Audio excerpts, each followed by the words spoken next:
అందరికీ నమస్కారం. తెలంగాణ రాష్ట్ర ఏర్పాటు ఉద్యమ చరిత్రలో, తెలంగాణ ఏర్పాటు చరిత్రలో అతి కీలకమైన రోజు నవంబర్ 29. చరిత్రలో, తెలంగాణ చరిత్రలో శాశ్వతంగా నిలబడిపోయే రోజు ఇది.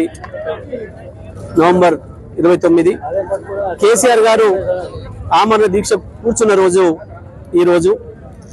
2001లో నా స్వప్నం, నా ధ్యేయం తెలంగాణ రాష్ట్రమే అని చెప్పి ప్రకటించి, నేను రాష్ట్ర ఏర్పాటు ఉద్యమాన్ని ప్రారంభించడానికి వచ్చిన నాకున్న అన్ని పదవులు అని చెప్పి వచ్చి ఆ రోజు ఏదైతే మాట చెప్పిందో, తెలంగాణ రాష్ట్రంలో ఒక్క విద్యార్థి బడిగంట నష్టపోకుండా, ఒక్కరి తెలంగాణ పౌరుడి రక్తం చుక్క కారకుండా తెలంగాణ రాష్ట్రాన్ని తీసుకొస్తా, ఈ క్రమంలో నేను వెనకపోతే నన్ను రాళ్లతో కొట్టి చంపండి అని చెప్పి తనే స్వయంగా ప్రకటించుకొని 9 సంవత్సరాలు తను అనుకున్న పద్ధతిలో ఉద్యమాన్ని నడిపి, అంబేద్కర్ గారు ఇచ్చిన అవకాశాన్ని ఉపయోగించుకొని ఆర్టికల్ 3 ద్వారా పార్లమెంటు నుండే రాష్ట్రాన్ని సాధించాలి కాబట్టి చట్టసభల్లోకి మనం వెళ్ళి ఎన్నికలను ఆయుధంగా చేసుకొని రాష్ట్రాన్ని తీసుకొస్తా అని చెప్పిన బాటలో నడిచి, అనేక కుట్రలు, కుతంత్రాలు, ద్రోహాలకు గురైన ఉద్యమాన్ని నిలబెట్టుకొని తనదైన పద్ధతుల్లో అనేక ఎత్తుగడల ద్వారా ఉద్యమాన్ని నడిపి దేశంలో ఉండే అన్ని పార్టీలని ఒప్పించి చివరికి జాతీయ పార్టీలను మెడలు వంచి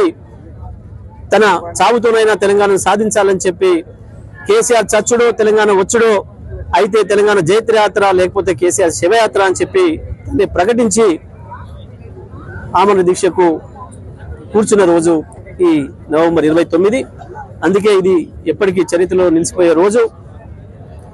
ఈ చరిత్రను తర్వాత తరానికి తెలియజెప్పే విధంగా మనం ఇది కొనసాగించాలని, ఆ తర్వాత ప్రజలందరికీ కూడా తెలంగాణ రాష్ట్రం ఏర్పడడానికి కారణమైన కేసీఆర్ త్యాగం గురించి వివరించడానికి బీఆర్ఎస్ పార్టీ చేసిన నిర్ణయంలో భాగంగా ఈరోజు మేము ఈ కార్యక్రమాన్ని ఇక్కడ సూర్యాపేటలో ఇంత పెద్ద ఎత్తున నిర్వహించుకోవడం జరిగింది. ఎప్పుడు కూడా చరిత్రనే, ఎవడో చరిత్రను తిప్పేస్తా, మార్చేస్తా, నలిపేస్తా అని ఎవడని అనుకుంటే అది మూర్ఖత్వం. చరిత్రను మార్చడం అవుతూ కూడా కాదు, కొత్త చరిత్రను సృష్టించుకోవచ్చు ఎవరైనా గొప్ప వాళ్ళు ఉంటే తప్ప. ఉన్న చరిత్రని మార్చడం అవుతూ కూడా కాదు, కొత్త చరిత్రను సృష్టించుకోవచ్చు ఎవరైనా గొప్ప వాళ్ళు ఉంటే తప్ప.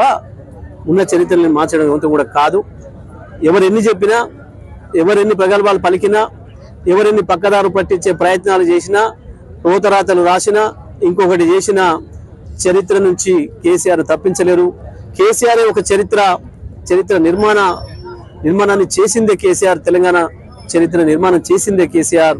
ప్రపంచ పటంలోకి తెలంగాణ రాష్ట్రాన్ని తెచ్చిన నాయకుడు, అద్భుతమైన మహానాయకుడు కేసీఆర్ తప్ప ఇంకొకరు కారు, ఇందులో సందేహమే లేదు.